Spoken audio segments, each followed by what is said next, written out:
বিদ্যালয়ে বিষধর সাপের হানা, পঠন পাঠন বন্ধ বনগাঁ স্কুলে। পড়াশোনার পরিবেশ নয়, আতঙ্কের আবহে পরিণত হয়েছে বনগাঁর কালীচরণ হাবলাদার বালিকা বিদ্যাপীঠ। দিনের পর দিন স্কুল চলাকালীন মেঝের ফাটল এবং আনাচে কানাচ থেকে বেরিয়ে আসছে বিভিন্ন প্রজাতির সাপ। ফলে কার্যত স্তব্ধ হয়ে পড়েছে বিদ্যালয়ের স্বাভাবিক শিক্ষা কার্যক্রম। প্রায় 150 জন ছাত্রী পড়াশোনা করে এই বিদ্যালয়ে। পঞ্চম থেকে দশম শ্রেণী পর্যন্ত ক্লাস চলে এখানে। কিছুদিন আগে চলতি ক্লাস চলাকালীন মাটির ফাঁক ফুঁড়ে হঠাৎই একটি সাপ বেরিয়ে আসতে দেখা যায়। মুহূর্তে ছাত্রীদের মধ্যে ছড়িয়ে পড়ে আতঙ্ক, শুরু হয় ছোটাছুটি। দ্রুত খবর দেওয়া হয় শিক্ষিকাদের।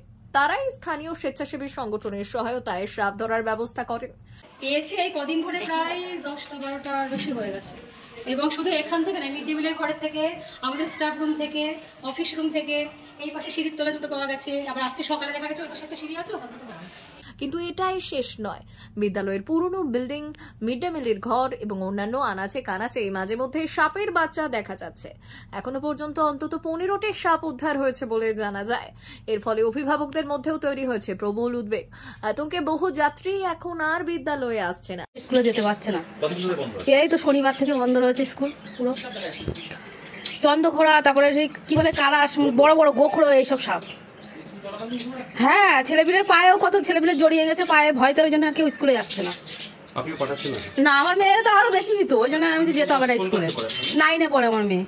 বিদ্যালয়ের ভারপ্রাপ্ত প্রধান শিক্ষিকা অঞ্জনা বিশ্বাস জানালেন, বিষয়টি নিয়ে বন দপ্তর, স্কুল শিক্ষা দপ্তর, ব্লক অফিস সহ একাধিক সরকারি দপ্তরে ইতিমধ্যেই লিখিতভাবে জানানো হয়েছে। শনিবারও নতুন করে সব দপ্তরে জানানো হয়েছে। তবে এখনো পর্যন্ত কোনো দপ্তরের পক্ষ থেকে কার্যকর পদক্ষেপ নেওয়া হয়নি বলে অভিযোগ তার। তিনি আরো জানালেন, সোমবার থেকে পরীক্ষা শুরু হবার কথা, কিন্তু এই পরিস্থিতিতে আদৌ পরীক্ষা নেওয়া সম্ভব হবে কিনা তা নিয়ে আমরা সন্দিহান।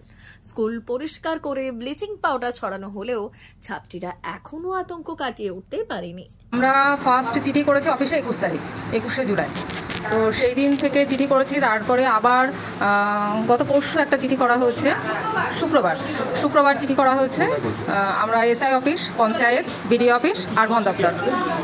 সমস্যাটা হলো, প্রথম দিন মেয়েরা এসে বলছে সাপ দেখা যাচ্ছে সিঁড়ি নিচে। তো আমরা যাওয়ার আগেই ওরা সে তাড়ানোর ব্যবস্থা শুরু করেছে। তারপরে প্রতিদিনই 2-3টে করে বেরোতে থাকছে। বন দপ্তরকে খবর দেওয়া হয়েছে, ওরা 2 দিন এসে 2টো ধরে নিয়ে গেছে। আর এভাবে প্রতিদিনই আমরা তাড়াচ্ছি, বা আমরা স্কুলে থাকছি না, তখন হয়তো এই মিস্ত্রিরা কাজ করছে। গোখরো সাপ, সবই গোখরো সাপের বাচ্চা। না, স্কুল চালু আছে, কিন্তু বাচ্চারা আসছে না, বাচ্চারা আসছে না, 3-4 দিন থেকে আসছে না। হ্যাঁ, ওই যে ওরা বাড়িতে গিয়ে বলেছে যে সাপ, আতঙ্কে গার্জিয়ানরা আর পাঠাচ্ছে না। এই একটা সামনে পরীক্ষা, আমরা রুটিন দিয়ে দিয়েছি। এখন সেটাই তো ভয় লাগছে যে ওরা আসলে ওদের সেফটি কি করে দেবো। প্রশাসনের তরফে দ্রুত হস্তক্ষেপ না হলে শিক্ষা কার্যক্রম সম্পূর্ণভাবে স্তব্ধ হয়ে পড়বে। বর্তমানে বিদ্যালয়ের পঠন পাঠন কার্যত বন্ধ। শিক্ষক শিক্ষিকারা চান দ্রুত প্রশাসন হস্তক্ষেপ করে ছাত্রীরা যেন নিরাপদ পরিবেশে আবারও স্কুলে ফিরতে পারে। সব মিলিয়ে 10-15টা এবার ওইদিকে ছড়িয়ে যাচ্ছে। তো তখন আমরা লোকেট করতে পারছিলাম না যে এদের মানে সোর্সটা কোথায়। বাচ্চা মানে নিশ্চয়ই কোনো ডিম পেড়ে বাচ্চা ফুটে এটা হয়েছে।